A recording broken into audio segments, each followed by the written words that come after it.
So when we're discussing the development of mobile government services, obviously first we need to understand what exactly are the different applications that are available to mobile devices so that we can deliver these mobile services. And we're going to go over 4 different kinds that are available today. We'll begin with the simplest of them. That's going to be SMS, the short message service, or texting.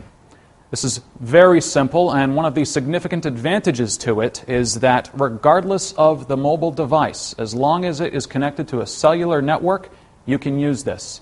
Smartphone, feature phone, doesn't matter. If it's on a wireless cellular network, it can support SMS services.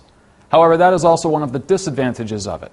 You do have some mobile devices out there, such as Wi-Fi tablets, that they are mobile devices, but you're not going to be able to use SMS over them since they do not connect into a cellular network.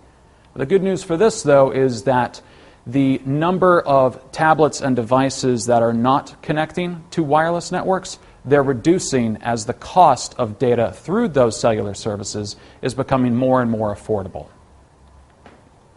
Beyond SMS, we also have what is called a HTML5 application. This is also a mobile website. A website that's developed just for mobile devices, designed in such a manner that, unlike visiting a website on a laptop or a desktop, you would have an emulation, a simulation of an application that was designed specifically for that mobile device, whereas it's actually just a website. So some of the advantages of this are that it's uniform across all devices. It doesn't matter if it's an iPhone, a BlackBerry, Android, Windows phone. If it has a browser, then it's going to show up the same in just about every single browser. However, a disadvantage is you need a browser. That means most smartphones are going to be the only thing that will support this type of application. Most feature phones, if they do not provide any kind of an internet browser, you're not going to be able to provide services on there.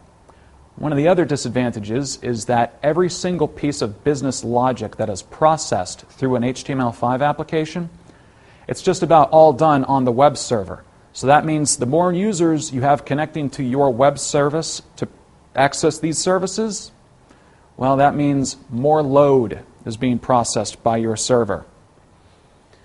That's where we come to the next kind of a mobile application. That's called a native application. This is an application that, just like something you would download to your desktop or your laptop and install, this is an application that you download and install onto your mobile device. Now, some of the advantages of this is that we offload a lot of that business logic processing from our back-end servers and onto the actual device itself. So we reduce the burden on the servers that we maintain in the data center. However, a disadvantage is you have to write a different application for each platform. The iOS application that you produce for an iPhone, sorry, it's not going to install onto an Android, or vice versa. So native applications are specific to the platform that they are going to be installed on. And every single different platform has a different look and feel to it. So it can be difficult to try to emulate the exact same experience across all platforms. In fact, it might even be advantageous to you to not do that. The final kind of application we'll talk about is something called a hybrid application.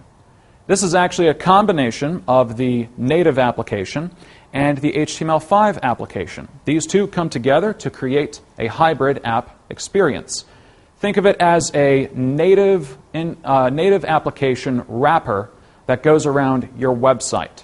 Some of the advantages to this are that we can actually have the exact same appearance across all devices, just as we do with an HTML5 application, but because it is being rendered and processed inside a native container installed on the device, we gain the benefit of having all that processing done on the device itself and not on the back-end systems.